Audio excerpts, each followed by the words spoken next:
Welcome back to my channel. বসে থাকতে থাকতে আবার একটা ভিডিও বানানোর সুযোগ পেলাম তোমাদের জন্য, তাই আমি ভিডিওটা বানাচ্ছি। তো আমরা গেছিলাম ঈদের দিনকে, যেটা নাকি নীল ষষ্ঠীর আগের দিন, অর্থাৎ সংযমের দিন ছিল। তো সেদিন আমাদের একটা অন্নপ্রাশন বাড়িতে নেমন্তন্ন ছিল বজবজে, অনেকটা দূর, কিন্তু সেই দিনটা এক তো রাস্তা ফাঁকা ছিল, আর অনেক দিন বাদে একটু কি বলবো, ঘুরতে যাওয়ার একটা আমেজ ছিল। তো আমার খুবই ভালো লেগেছিল।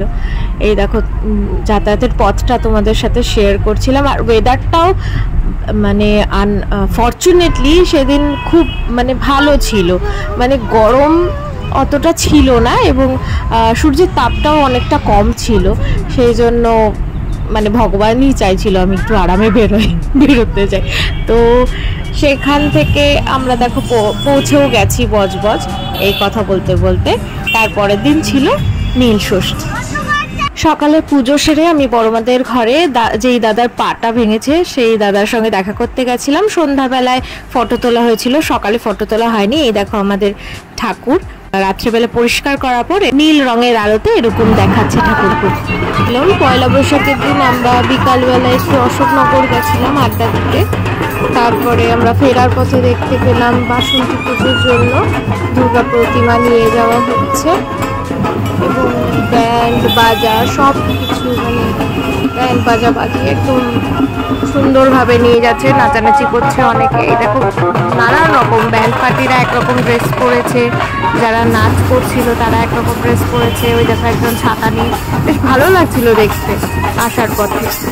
ওই দিনই রাত্রেবেলা আমরা বারাসাত ফিরে এসেছিলাম, আর তারপরের দিন একটা বার্থডে নেমন্তন্ন ছিল, পাশে একটা দাদার ছেলের বার্থডে ছিল। তো তোমরা দেখো ওখানে আমার যেতে যেতে একটু লেটই হয়ে গেছিলো, ততক্ষণে কেক কাটিং হয়ে গেছিলো। আমি গিয়ে একটু বসে স্ন্যাক্স খেলাম, আর বাচ্চারা তো দৌড়োদৌড়ি করছে, আর ওদের কি তর্সয় দেখো বেলুন নিয়ে পুরো একদম।